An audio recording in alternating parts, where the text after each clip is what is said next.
गांव में सबको ये लगता है कि अरे अब तो ये मुसहर का बच्चा है जो इतनी अच्छी अंग्रेजी बोलता है, इतना अच्छा जॉब है उसका, इतना पढ़ा लिखा है। तो जो नजरिया है जिससे बाकी समुदाय मुसहर समुदाय के को देखते हैं वो बदल चुका है। शोषित सेवा संघ एक गैर सरकारी संस्था है जो मुसहर समुदाय के बच्चों के लिए एक संपूर्ण निःशुल्क CBSE +2 से संबद्धता प्राप्त आवासीय विद्यालय शोषित समाधान केंद्र संचालित करता है। और आज शोषित समाधान केंद्र का 18वां फाउंडर्स डे है और इस अवसर पर शोषित समाधान केंद्र सेंटर पे एक भव्य कार्यक्रम का आयोजन किया गया। कार्यक्रम की शुरुआत मुख्य अतिथि के रूप में आई हुई पद्मश्री से सम्मानित प्रख्यात शिक्षाविद Shrimati Gauri Eswaran, HDFC life insurance के वरीय उपाध्यक्ष श्री सुब्रत राय और शोषित सेवा संघ के अध्यक्ष श्री वर्धन सिन्हा द्वारा दीप प्रज्वलन के साथ किया गया है। आपको बता देते हैं कि इस अवसर पर विद्यालय के बच्चों द्वारा कई शैक्षिक व सांस्कृतिक कार्यक्रम भी प्रस्तुत किए गए, कई नृत्य प्रस्तुत किए गए और कई नाटक जैसे जूलियस सीजर भी प्रस्तुत की गई। आइए बात करते हैं शोषित सेवा संघ के अध्यक्ष श्री वर्धन सिन्हा से और जानते हैं इस शोषित समाधान केंद्र के बारे में, कैसे स्टार्ट हुआ और कितने बच्चे यहाँ से निकल के बाहर अच्छे कर रहे हैं। आइए जानते हैं उनसे। जन्म डे मनाया जा रहा है, इसकी स्टार्टिंग कैसे हुई, शुरू कैसे हुई? इसकी शुरुआत दरअसल बहुत सालों पहले की बात है। हमारे जो पूज्य पिताजी थे वो एक 3rd जनरेशन IPS ऑफिसर थे। बहुत साल पहले जब वो रिटायर किए स्पेशल सेक्रेटरी बन करके, उसी दिन वापस आकर के उन्होंने ये संस्था चालू किया। तो इसका जेनेसिस जो है, शुरुआत है बहुत साल पहले, हमारे जन्म के पहले 1970 के समय की बात होगी, जब उन्होंने ये ऐसा देखा कि ऐसे भी लोग हैं हमारे राज्य में, हमारे देश में। उसी समय उन्होंने ठाना कि इनके लिए तो हमने कुछ करना ही करना है। लेकिन उस समय उम्र कम थी, अभी उनकी शादी हुई थी, फैमिली स्टार्ट कर रहे थे, उस समय कुछ कर नहीं पाए। लेकिन जब रिटायर किए तो वापस आए और यहाँ पर उन्होंने ये संस्था चालू किया और तभी से लेकर के अब तक उन्होंने ही हमको इतना बड़ा माने इस कद तक पहुँचाया। और उन्हीं का विज़न जो है उसी का हम लोग ना केवल पालन कर रहे हैं, पर हम चाहते हैं कि इस संस्था और भी आगे बढ़े और उनका जो लेगेसी है, विरासत है, उसको हम लोग फुलफिल करें। सर, बच्चों को क्या क्या फैसिलिटीज है यहाँ, क्या क्या सुविधाएं हैं? देखिए, हमारे पिताजी का ये कहना था कि जो भी सुविधाएं उन्होंने हमें दी, हमें, हमारे भैया को, हमारी बहन को, वही सुविधाएं यहाँ भी मिलेंगी हर बच्चे को। तो यहाँ बिहार के 38 ज़िलों में से कम 10-15 बच्चे हैं हर ज़िला में से, और उनको निःशुल्क ना केवल पढ़ाई दी जाती है, लेकिन खाना पीना, हेल्थ केयर, टॉयलेटरीज, जो आपके पेरेंट्स ने आपको दिया ना, वो सब इनको निःशुल्क प्राप्त होता है। चुनते कैसे?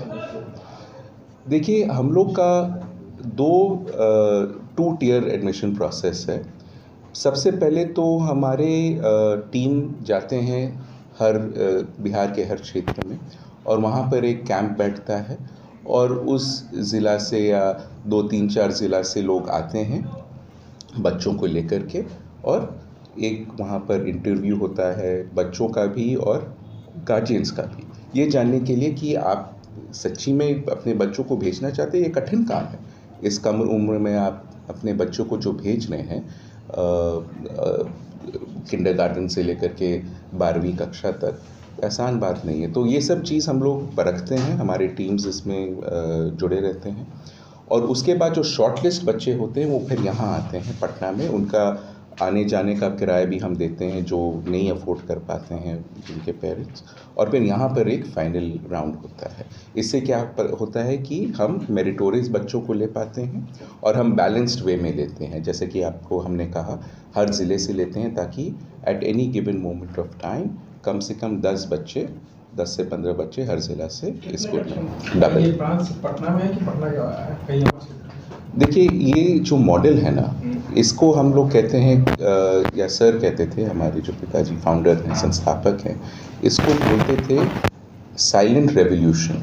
जो क्वालिटी एजुकेशन के माध्यम से, जो अंग्रेजी में कहते हैं कैटलिस्ट ऑफ चेंज, अगर आप यही चीज़ अलग अलग जगह में करना चाहें तो वो क्वालिटी नहीं रहेगी, और वो जो आप वातावरण क्रिएट करना चाहते हैं, आपने देखा होगा ये हमारा जो कैंपस है 2.5 एकड़ का कैंपस, शायद ही कोई पटना में स्कूल है जिसका इतनी सुविधाएं, इतने फैसिलिटीज़, ऐसा इंफ्रास्ट्रक्चर आपको दिखाई देगा। ये बनाने में तो बहुत, इसमें तो बहुत कॉस्ट भी जाता है। यही चीज़ अगर हमारे ज़िला में करना चाहें तो शायद नामुमकिन होगा। इसलिए हमारी कोशिश ये है कि यहीं पर इसको बढ़ाते जाएं।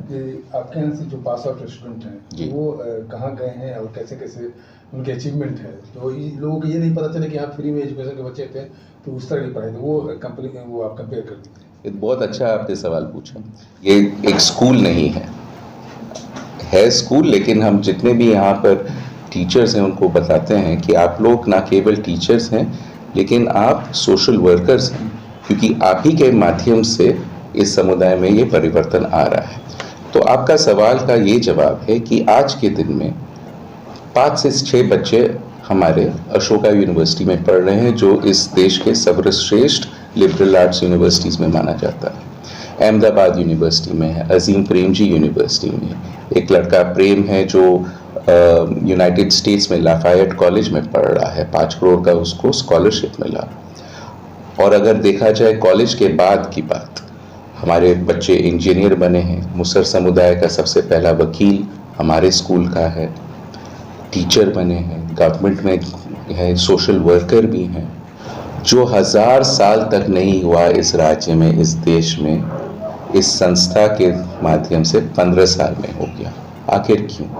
क्योंकि आज के दिन में जो हमारे बच्चे यहाँ से पास आउट करके जाते हैं, कॉलेज जाते हैं, नौकरी करते हैं, गांव में सबको ये लगता है कि अरे अब तो ये मुसहर का बच्चा है जो इतनी अच्छी अंग्रेज़ी बोलता है, इतना अच्छा जॉब है उसका, इतना पढ़ा लिखा है। तो जो नज़रिया है जिससे बाकी समुदाय मुसहर समुदाय के को देखते हैं वो बदल चुका है, कि मुसहर समुदाय के लोग भी अपने आप को एक अलग नज़रिए से देख रहे हैं। एक कॉन्फिडेंस आ गया है, एक आत्मविश्वास आ गया है उनमें कि अगर हमको अपॉर्चुनिटी दिया गया तो हम कुछ भी कर सकते हैं। और यही है हम लोग का अल्टीमेटली लक्ष्य।